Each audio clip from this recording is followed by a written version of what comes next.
mengulas itu adalah keterangan ahli. Ya, ada ahli agama, ahli bahasa maupun ahli pidana. Ya. Ahlinya dari siapa, Pak? Siapa yang nentuin ahli, Pak? Ya. Yang nentuin ahli siapa?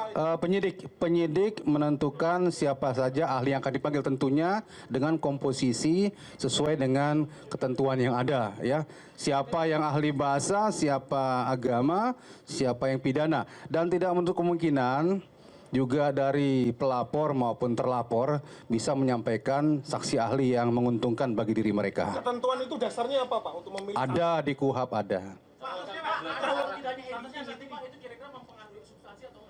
Ya, saya tidak bisa menjawab mempengaruhi atau tidak. Jelas berbeda dari aslinya. Ya. Apa yang berbeda, Pak? Apa yang berbeda dari... Ya, kita ketahui bersama kan kata-kata pakai ditinggalkan di situ ya.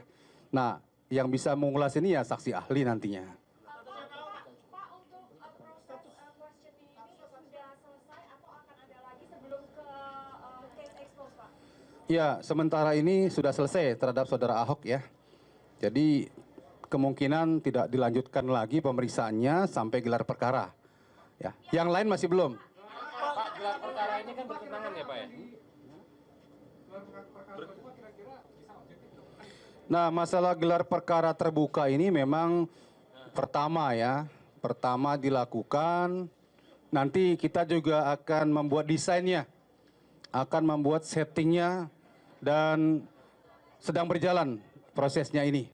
Jadi tempatnya di mana, settingnya seperti apa, undangannya, kemudian bagaimana liputannya, kemudian mekanismenya, ini kita sedang godok bersama-sama tim yang dibentuk supaya nanti pada minggu depan bisa terlaksana gelar perkara tersebut secara terbuka dengan baik. Aturannya dari mana, Pak? Untuk aturan terbuka itu, Pak?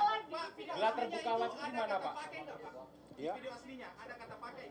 Ada ya. Video yang diedit oleh Bu Yani nggak ada kata pakai. Transkripnya tidak ada kata pakai ya. Dengan kata lain, dengan adanya perubahan itu dapat disimpulkan bahwa unsur pidana terhadap Ahok bisa hilang. Tidak disimpulkan sekarang, nanti pada waktu gelar perkara ya. Pak, gelar perkara terbuka, apakah akan objektif atau tidak? Menimbulkan pro kontra di masyarakat lebih tajam? Kalau bicara pro kontra ya nggak habis-habisnya. Cuma niatnya baik.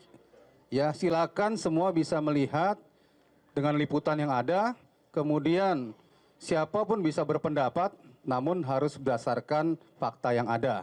Jadi gelar perkara tersebut artinya kompetensi saksi ahli, kemudian dari pihak pelapor, terlapor itu akan kita lihat bersama. Substansinya sejauh mana, kemudian argumennya sekuat apa, masing-masing bisa menilai. Pak, penjelasan hukum gelar perkara terbuka itu apa, Pak? Kan bertentangan. Ada peraturan dari Kaba ya, Perkapnya juga ada. Cuma yang terbuka memang baru sekarang. Pak, yang dipakai nanti transkripnya ataukah video editannya, Pak? Yang dijadikan alat bukti nanti, Pak? Semua ya, semua. Yang potongan maupun yang aslinya juga jadi alat bukti. Kan tadi transkrip dengan editan berbeda, Pak. Yang dipakai yang mana, Pak? Jadi alat bukti semua.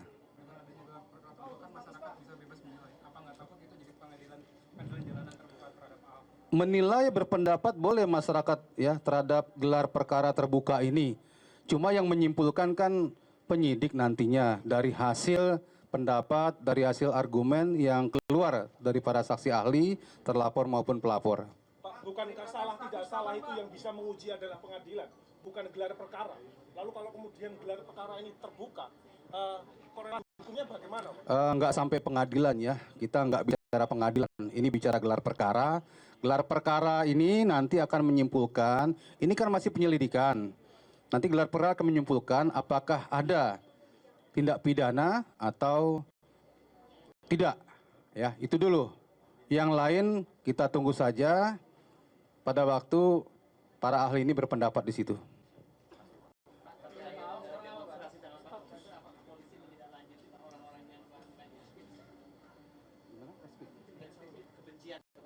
Ya, untuk hate speech kita pantau, ya kita pantau. Jadi berhati-hatilah masyarakat yang suka hate speech, apalagi hate speech itu merugikan pihak-pihak lain, ya. Jadi kalau sekarang masih belum ada yang menuntut, bukan berarti Anda tidak terawasi. Ya, tim cyber troop, tim pengawas cyber itu ada dan bekerja. Jadi hati-hati kalau melakukan hate speech, melakukan fitnah, provokasi di media sosial. Karena Anda terpantau semuanya. Tinggal nanti ada yang merugikan atau yang dirugikan, siap-siap menerima laporan.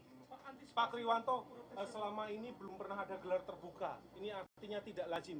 Padahal kasus penistaan agama begitu banyak. Musadek, kemudian Lia Eden, dan yang lain. Baru kali ini terjadi ini. Apakah tidak menimbulkan rasa ketidakadilan terhadap masyarakat? Ya, yang lalu biar berlalu ya, yang sekarang saja kita kerjakan ya. Bukankah itu mengistimewakan Ahok, Pak? Iya, Pak. Pak, bukankah itu mengistimewakan Ahok? Apa pertimbangannya, Pak? Pertimbangannya adalah supaya masyarakat menjadi terbuka, menjadi terang. Pihak manapun jangan sampai ada di dalam pikirannya, perasaannya, ada rekayasa dan curiga kepada pihak manapun termasuk kepada penyidik. Jadi silakan bisa dinilai dalam gerak perkara tersebut. Dalam gelar perkara yang digelar minggu depan apabila keterangan dan alat bukti cukup, mungkin nggak ada peningkatan status hukum Pak dari terlapor, Pak? Ya, kalau mungkin susah jawabnya ya. Kita tunggu saja gelar perkaranya nanti. Oke, terima kasih. Assalamualaikum warahmatullahi wabarakatuh. Pak, menegaskan yang apa, yang 25 itu sudah sejak kapan, Pak? Sudah duluan. Yang hari ini cuma Pak Ahok aja kan? Ya, demikian tadi kita simak keterangan dari Divisi Humas Mabes Polri, Kombes Pol Rikwanto yang mengatakan mengenai pemeriksaan Ahok pada hari ini. Tadi kita sudah lihat bahwa Ahok sudah selesai diperiksa, bahwa materi hari ini adalah terkait dengan dugaan penistaan agama. Dan untuk minggu depan tadi sesuai dengan dikatakan oleh Kombes Pol Rikwanto bahwa pemeriksaan ataupun gelar perkara akan dilakukan pada minggu depan dan gelar perkara ini dilakukan secara terbuka.